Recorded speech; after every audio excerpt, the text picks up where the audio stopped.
teclados ABNT, particularidades e curiosidades. Esse vídeo é uma reedição de um outro que a gente fez em 2016, mas que estava meio precário, com algumas lacunas, então a gente decidiu jogar fora aquele e fazer um outro. Em primeiro lugar, a ABNT quer dizer Associação Brasileira de Normas Técnicas, a entidade que regula o formato do plug da tomada até a forma que um trabalho de escola tem que ser formatado. E uma das normas, ou um conjunto de normas que eles têm, é justamente o layout de teclado oficial do Brasil, que é a norma 10346 e 47. Ambas são de 1991, bastante antigas já. Essas normas elas não criaram o teclado do nada, do zero. Elas se basearam numa norma ISO, que já especificava um formato de teclado. Um detalhe sobre as normas ABNT é que elas não são de graça, tá? Você tem que pagar para obter o texto. Você não consegue acessar online e pelo fato de elas estarem meio inacessíveis, gera muita lenda, muita confusão. Para colocar isso num contexto maior, existem 3 layouts principais de teclado, do qual os outros são meio que descendentes, né? Você tem o ANSI, que é americano, a gente tem o ISO, que é o layout europeu, e tem o layout GIS, que é o layout japonês. Mas ele não interessa muito pra gente, porque no Brasil a gente não tem muito contato com esse layout GIS. A gente tem contato com o layout ISO e ANSI. Quais são as principais diferenças do ANSI para o ISO? Primeira diferença é que no ISO o Enter é vertical, ele é um pouco maior também. Uma tecla muda de lugar. O layout ISO tem uma tecla a mais, então ela diminui o tamanho do shift esquerdo para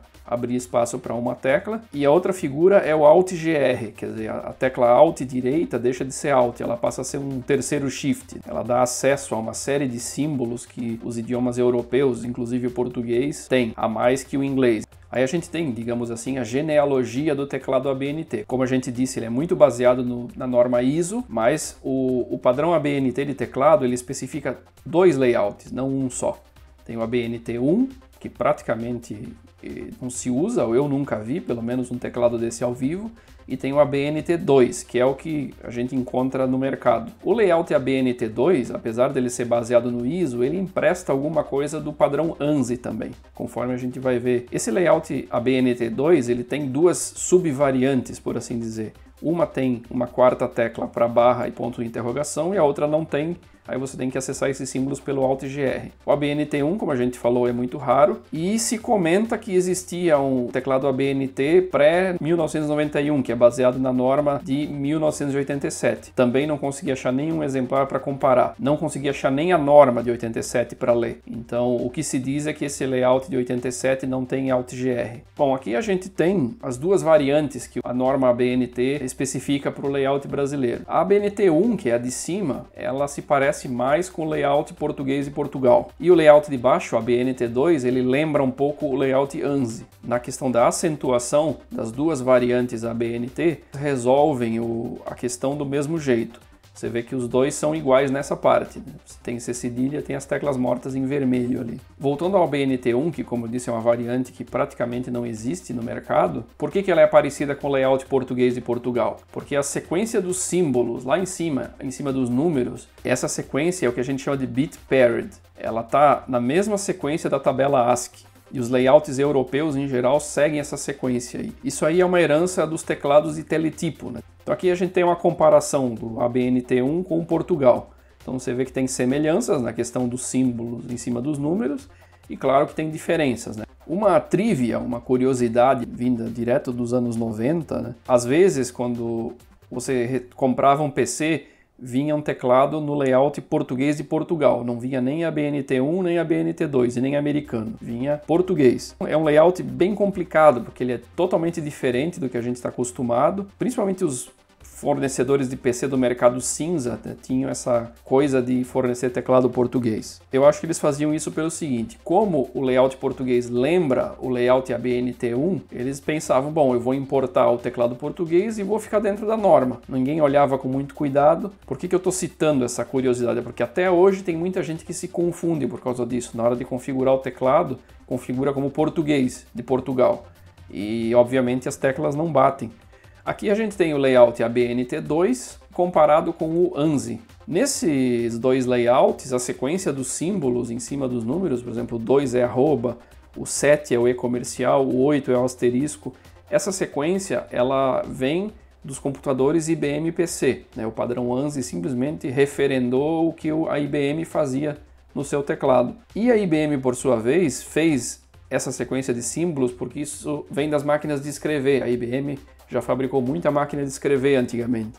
Aí, por algum motivo, a ABNT, acertadamente, né, achou por bem criar essa segunda variante, a BNT2, baseada no ANSI. Aí não sei se é porque a IBM vendeu muita máquina de escrever no Brasil ou porque o mercado estava cheio de PC contrabandeado, então eles simplesmente se renderam aos fatos, né? Ou talvez porque os próprios fabricantes nacionais, no fim dos anos 80, simplesmente clonavam os teclados americanos, né? Então o brasileiro estava muito acostumado com o layout ANSI. Como a gente já falou, né, essa variante é a que pegou. Se você não tiver acesso ao texto da norma, você não encontra informação sobre o layout ABNT1 em lugar nenhum. Eu procurei bastante fotos, ou textos, ou menções, eu realmente não encontrei um exemplar real de um teclado ABNT1 para dizer, ó, teve um aqui que foi fabricado. Então, se alguém aí souber, eu agradeceria se mandasse aí a referência.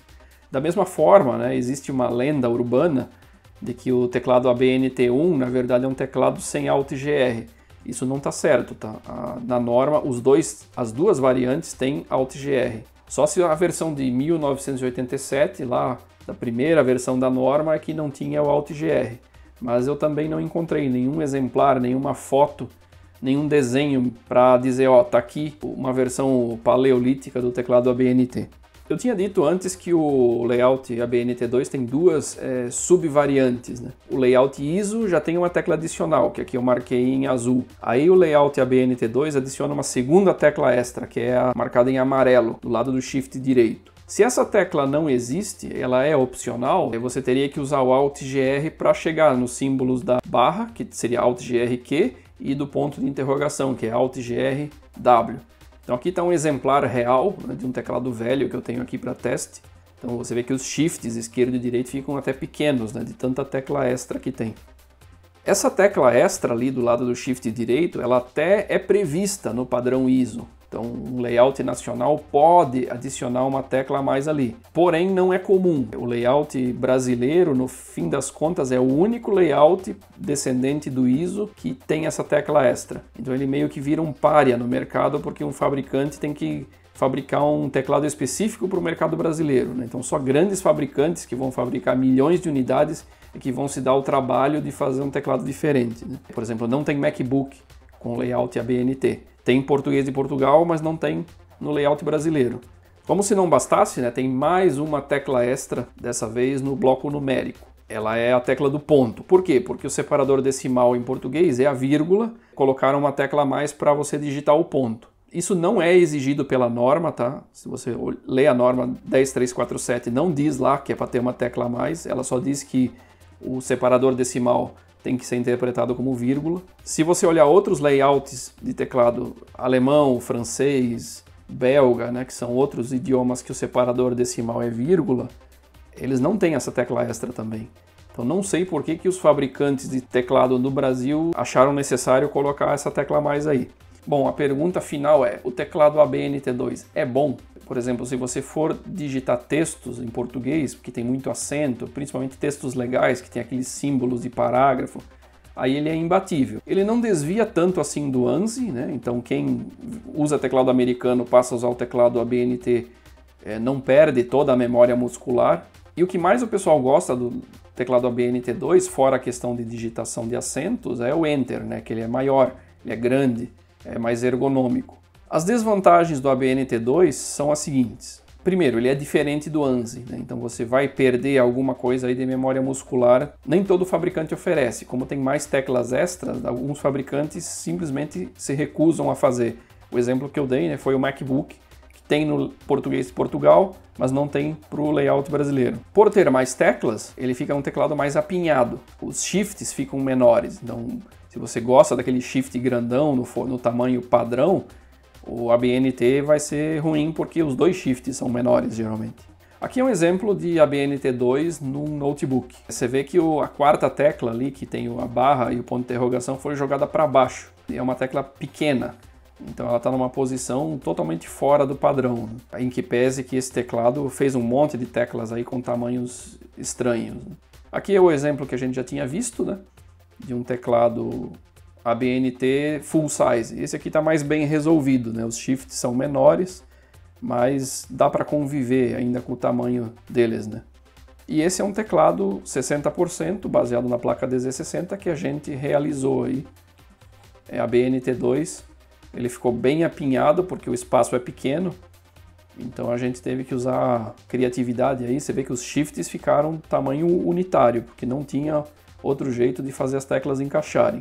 O próprio backspace lá em cima ficou pequeno, então esse é um desafio aí para quem quer montar teclado fazendo o formato ABNT2, ele fica bem apinhado.